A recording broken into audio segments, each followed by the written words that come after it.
Michi Mochievee has made a name for herself, having been in VShojo for only the past few months thus far. She has proven herself to be worthy of being part of such an iconic group, being an energetic and degenerate VTuber who has rightfully gotten herself a cult following as a result. For those who recognize the voice behind the name though, they will know Michi wasn't her first rodeo. Prior to joining VShojo, she was a certain ghost VTuber, part of a certain agency's Indonesian branch. She made a name for herself on this platform, even becoming their most subscribed member on the branch. This is the story of how we got the girl we now know as Michi Mochievee. Hi, I'm Yui Tachibana, a degenerate VTuber who wants to be your sunshine. So if you're watching this video, you're here to support our chaotic streamer over here. The truth is that she isn't a newcomer, and she got quite the story. Back in July 31st, 2021, the talent debuted as Mika Melatika for Nijisanji Indonesia. She was a ghost VTuber with an extrovert personality and wasn't afraid to tease others, but at the same time she was a very caring person who showed compassion towards them and in what she did as a VTuber. Mika was consistent with her content, and it's no wonder that she would go on to have a cult following. One look at some of her clips should tell you everything that you need to know about her. The girl was truly energetic, but not a girl failure either. She was truly one not to be reckoned with. One particular aspect to be followed was her unique friendship with Mr. Rias. The two were very much inseparable. Watching these clips back to back, I'm wondering why they haven't gone to a room somewhere and gotten married already. Now he would be far from the only English member that Mika would befriend. In fact, there was many more, most notably Luxium when they debuted. And Mika seized the opportunity to befriend them all, which in theory would help boost her channel to a wider audience rather than just the Indonesia audience. I've been hearing that she was getting some backlash from this, and to that I say, you do what you gotta do. One nation alone cannot power the entire backbone of one's channel. I've even saw people say they didn't mind that she was constantly streaming with EM members, cause at the end of the day, she just wanted to get her name out there, and felt that an opportunity to be more integrated with the community than she was before was a path that was undeniably genius. Just look at Hololive with how closely the English and Indonesian branches are. Mori and Kobo have such a father and son energy that it's quite wholesome.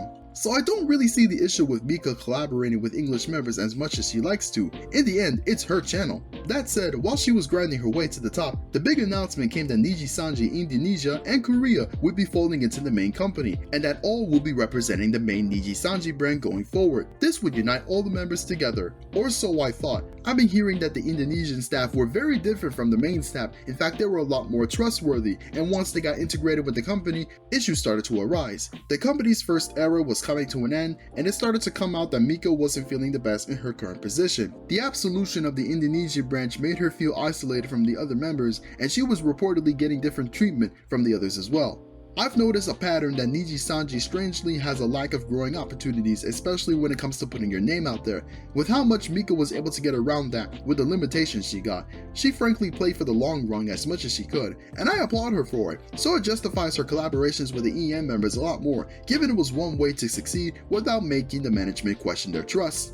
Now that part she brings up, the lack of growth opportunities, it's also a factor that Pomu and Nina had in mind as well. To get further with their careers, they couldn't just stand by and be tied to these limitations forever, and I don't blame them one bit. Nina, by the way, was also very close to Mika as well, which I found pretty wholesome given the clips I've seen between them both. Oh yeah, there was one point in her career where her channel was terminated on May 2022 alongside fellow Indonesian VTuber Kopo Kinaru, which I found really weird considering they didn't do nudity or sexual content at all in their channels. That said, all the issues Mika had been facing in the company led to the announcement that on December 28, 2023, Mika would be graduating. Whether or not this would lead to anything else remained unknown, at least for the next few months, but we'll get to that. Let me just say first that she dodged a bullet, cause not long after she left Nijisanji would come the infamous story between Solen Tatsuki and management that would forever change the reputation of the company, so Mika must have known something sus was going on at management. And she chose to leave right before the news would get crazy. By the way, shout out to Tiersun's Hideaway for the very informative video he put out. I would not have known some of this stuff before I made this, so please check out that video in the description. Now for the next few months, it was speculated that Mika would soon debut under a new persona, perhaps maybe in a certain agency called VShojo.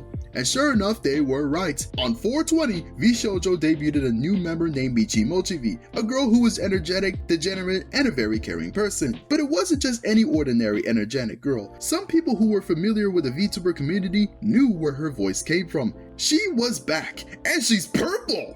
Well gee, I know of another purple-haired Indonesian girl I am down horrendous for. Sit on me, Muna. But now she got competition!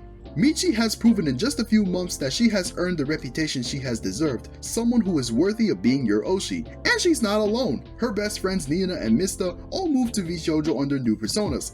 continuing their friendships together as Matara-kan and Keinai Kuro. Now, unlike most VShojo members, Michi is a human, but actually stitched together from 6 different human parts. She's literally a Frankenstein VTuber. I love it. Michi has grown to be one of my favorite new VTubers at the moment. She never gets tiring when it comes to watching her moments on screen. I also want to point out that the descriptions between her and her past persona on the VTuber wiki are pretty much identical. In fact, they're the exact same, so that's how you know this girl's been at it for a while.